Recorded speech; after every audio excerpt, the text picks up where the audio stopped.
L'unique hebdomadaire sportif de la vallée d'Aoste, Sport Valdôtain est né sur une idée de Gaetano Assanti. Tous les lundis après-midi, le rite de la course au kiosque pour acheter le numéro tout frais, sorti des presses, réunissait les sportifs valdôtains. Chaque sport y avait son espace. Mince, rapide à consulter avec des feuillets réduits, Sport Valdôtain exprimait la réalité sportive de la vallée d'Aoste. Le premier numéro parut en 1963, le dernier en 1995. Gaetano Assanti en fut le premier directeur. Son fils Fulvio lui succéda pendant les 5 dernières années.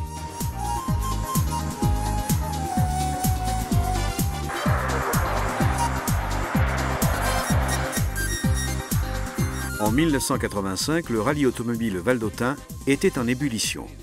Pour la première fois, l'équipe officielle du groupe Fiat, l'Abarth, ne participait pas au rallye neige.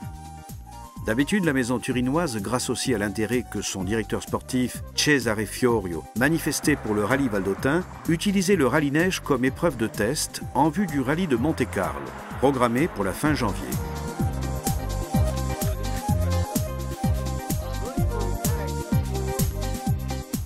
Sans les voitures usines du départ, un pilote valdôtain pouvait finalement espérer vaincre le rallye fait maison. Remo Celesia et Ettore Vierin avaient la voiture juste, la Lancia Rally 037 Evoluzione 2. Pour gagner, tu vas avoir l'espoir que les voitures officielles vont s'arrêter autrement. C'est notre monde, notre façon d'autres capacités, d'autres possibilités, c'est tout différent. Voilà. Ce sont deux rallyes différents, les officiels avec les ordinaires, les normaux. Voilà. Cette année-là, on espérait qu'il y avait quelques possibilités en plus, mais on ne savait pas, tu comprends. C'était pas écrit, on n'était pas gagneur sur la carte. Voilà.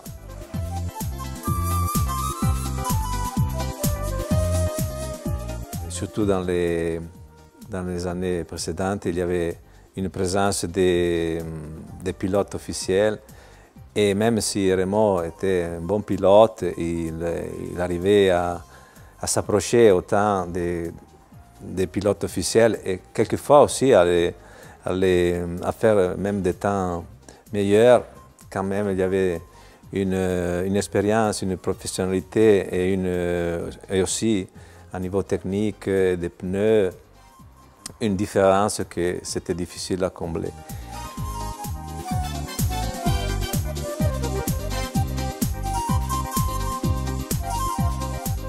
Un rallye en examen, titré Sport Valdôtain une semaine avant la compétition, lundi 19 novembre.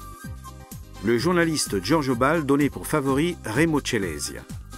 Il écrivait « Si pour la première fois le Valle d'Aoste a peut-être remporté par Celesia, alors que le rallye automobile valdôtain soit le bienvenu. » Il écrivait très bien, il avait une plume un peu marquée comme j'aime pas des choses ni blanches ni noires, voilà.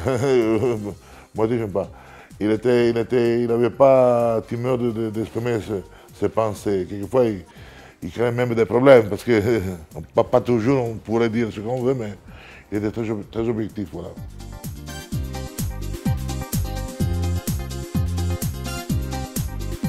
Avant d'être journaliste, Ball avait été pilote. Il courait avec un 112 Abarth. Il n'a pas dépensé tout son argent pour courir comme moi, il était plus intelligent, voilà. Et on allait courir ensemble à Sanremo, on allait à l'hôtel ensemble, tous ensemble. C'était un des meilleurs copains moi pour les rallyes. Mais il a quitté après 2 ans, je pense, il a fait la famille, tout ça que moi je n'ai pas fait, des enfants.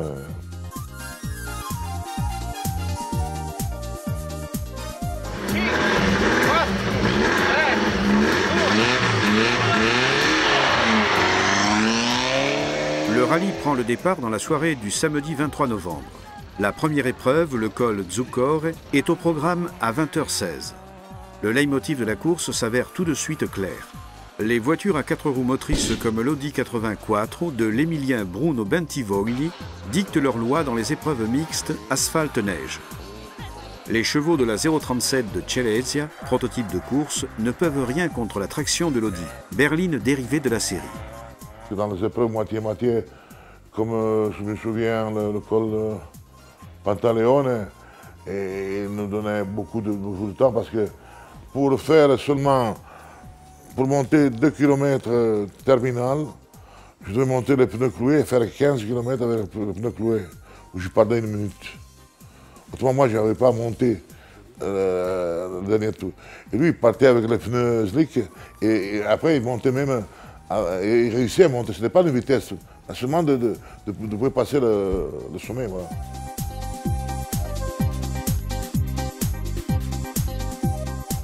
On n'avait pas la possibilité de le rejoindre parce qu'il y avait 3 épreuves dans la basse vallée où il y avait de la neige et nous avons des problèmes de grippe. Comme il a dit Remo, il y avait la nécessité de monter des pneus cloutés et lui non, il avait les 4 roues motrices. Et on avait un écart par rapport à lui de presque 2 minutes sur cette épreuve. Et dans l'épreuve, disons, proche de la ville d'Ost, l'épreuve de Pilat, de Salassi et d'Exené, on arrivait à récupérer la moitié de ces, disons, écarts.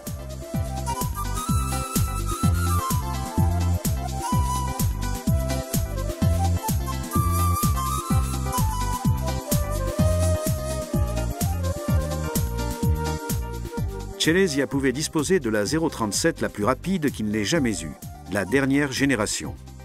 Era l'Evoluzione 2 che arrivava dal pre-evoluzione che avevamo già fatto, che aveva cominciato a vincere le gare del Coppa Italia, per poi passare all'Evoluzione 1 e per quell'occasione si era cercato di avere il top che si poteva avere ed era l'Evoluzione 2 e l'avevamo fatta qua passando le notti qui in officina a lavorarci. Eravamo ai livelli delle ufficiali perché si provava, si parlava, si sentiva con i vari pianti dalla Chiesa che erano i responsabili del reparto corse dell'Abart e quindi vedevamo anche sulla strada che eravamo a buoni livelli. Arrivavamo dalla stagione fatta con dei buoni risultati, con delle vittorie, già eravamo partiti 2 anni prima col pre-evoluzione che ci aveva dato dei risultati. Quell'anno lì era stato preparato bene, la macchina era a posto, era una di quelle più potenti. Lui aveva messo più impegno di quello che metteva di solito nel preparare la gara. C'erano tutte le componenti che potevano far sperare in un buon risultato.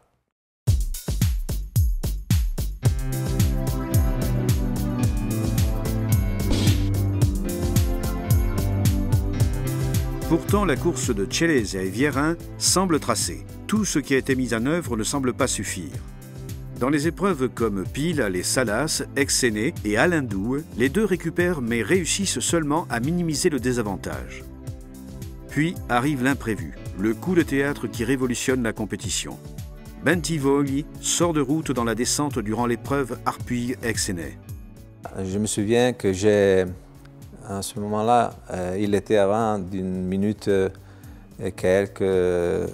Par rapport à nous, je me suis trouvé au moment du pointage où les copilotes vont signer leur temps avant le départ. Et là, j'ai vu que Bentivogli, qui avait la plaque numéro 3, j'ai parlé avec le copilote, qui c'était Évangéliste, et j'ai vu qu'il montait des pneus slick. Et lui avait une voiture 4 roues motrices. Alors j'ai trouvé drôle ce choix de pneus, parce qu'il y avait seulement 200 ou 300 mètres, même pas plus, dans la descente après Exené, où il y avait de la glace. On pouvait même là aller avec moins de vitesse, avec, disons, attention, on pouvait dépasser ce petit morceau de roue de l'épreuve.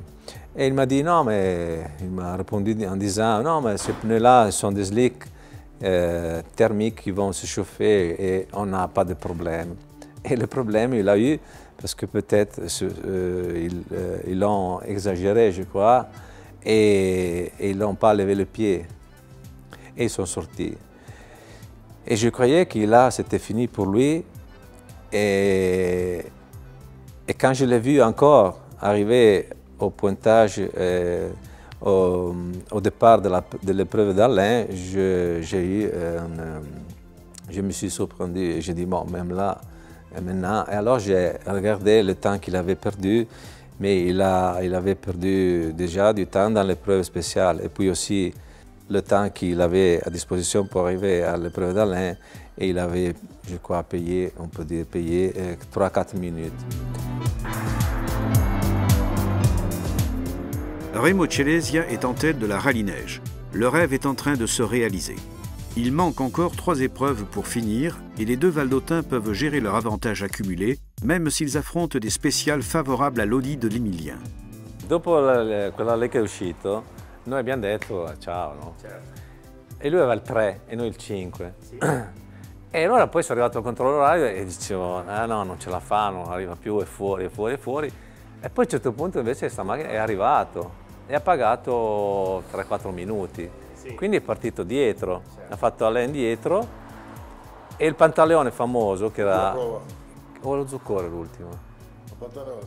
Questo era il pantaleone. E c'è questa foto famosa dove c'è il 4 che è Rossi con la Delta, l'Alfetta GTV. No, 20 vogli e noi. E sotto c'è scritto Celestia raggiunge i 2. Invece non era così, era noi che avevamo raggiunto il 4, che era partito un minuto, noi abbiamo preso un minuto a Rossi, certo. E lui invece aveva preso noi e Rossi, quindi aveva preso 2 minuti su Rossi. Buonasera, ormai lo sapete, gli sportivi valdostani sono in festa per la vittoria dell'equipaggio Celestia Viaren al 15° rally della Valle d'Aosta.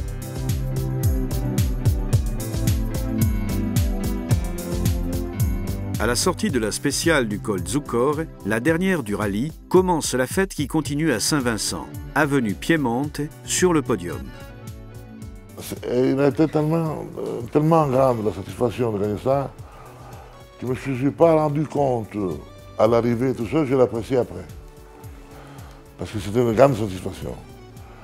Et j'ai promis à moi-même que dans toute ma vie, j'avais mis une fleur sur la tombe de mon copain Primo Grosso, de temps que j'ai eu la force d'aller sur sa tombe à Donas.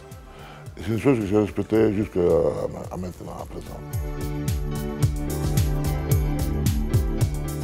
Avant tout, le plaisir de le gagner avec, non un pilote, mais un ami. Parce qu'avec Remo, on avait aussi des rapports d'amitié qui n'étaient pas limités à la compétition, mais qui se déroulaient aussi dans la vie quotidienne. Et ça, c'est très important. Moi, je n'ai jamais cherché, même pas, je crois que je n'étais pas même à l'auteur, mais je crois que je n'aimais pas aller faire des compétitions avec quelqu'un, même à niveau très bon comme pilote, mais que je n'avais pas une connaissance. Alors, parce que il y a un trait d'union entre les deux qui, moi je l'ai connu surtout plus dans la voiture, disons, à l'intérieur de la voiture. Je connais ceux qui n'aiment pas, ceux qui aiment, et je cherche aussi de gérer son caractère qui est très, comment peut-on dire, bohémien.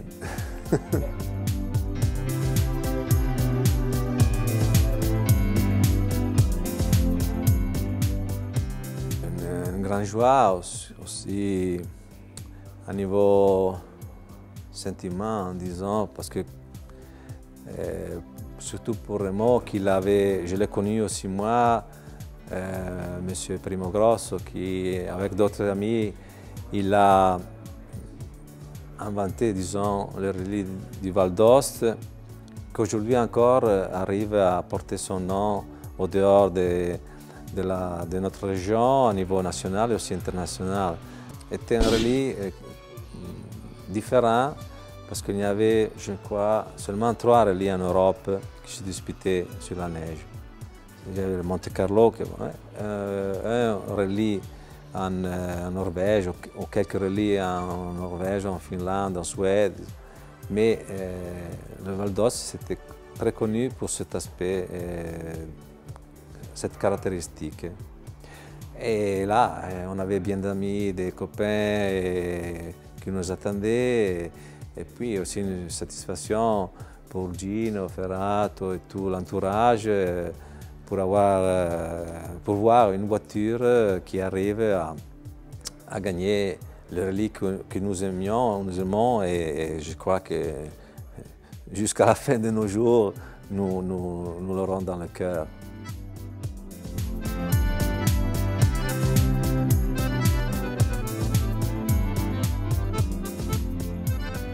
Pour Gino Ferrato aussi, le préparateur de la Lancia de Celesia, c'est le grand jour. Avec la victoire de Remo et Ettore, il voit se réaliser le rêve de toute une vie. Avec lui travaillait déjà son fils Mario, qui le suivait aussi sur les terrains de course dans les compétitions. L'aver vinto il Valle d'Aosta, che erano anni che si seguiva, perché era dal 70 che noi, dalla prima edizione che andavamo dietro. E l'aver vinto con loro, che eravamo in pratica di famiglia, io ero ancora ero giovane, però è stata bellissima, una bella esperienza che poi è continuata comunque. Abbiamo capito quello che erano riusciti a fare un momento dopo del palco, perché subito all'arrivo sembrava sì la vittoria, ma uno se ne rende conto poi dopo. È stato una grandissima felicità, un abbraccio. Ricordo che mio papà per la prima volta ha pianto, abbiamo visto uscire le lacrime, aveva il magone perché erano anni che preparava macchine. Proprio con Remo ha cominciato con lui con l'Alfa 1750 e lì è stato il culmine di quello che poteva essere una carriera di preparazioni, di seguire le macchine.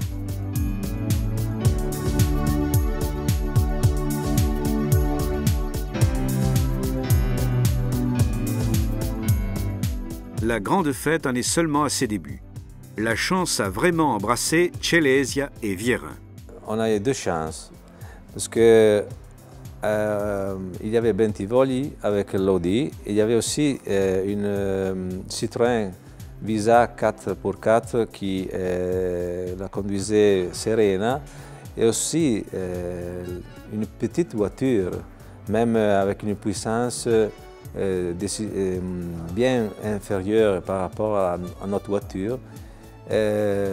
Sur ce type de goudron propre au goudron avec la neige, il arrivait à faire des temps incroyables. Et on se demandait comment il faisait, mais la différence c'était la traction. Il avait une traction, il arrivait à exprimer toute sa puissance. Et une chose que pour nous c'était impossible parce que la voiture n'arrivait pas à exprimer et à décharger tous les chevaux qu'on avait à disposition. On a fait un bon rallye avec cette petite, disons, ce petit cadeau qu'il nous a fait Bentivogli. Remo Celesia est encore plus sincère. Il y a 5 minutes de Bentivogli, s'il ne sortait pas de route là, moi je n'aurais pas gagné, hein. Sincèrement, parce que c'était une voiture, moi je ne pouvais pas gagner. Même si lui il était bien capable, moi plus, avec une voiture comme ça, avec ces conditions, je ne pouvais pas gagner.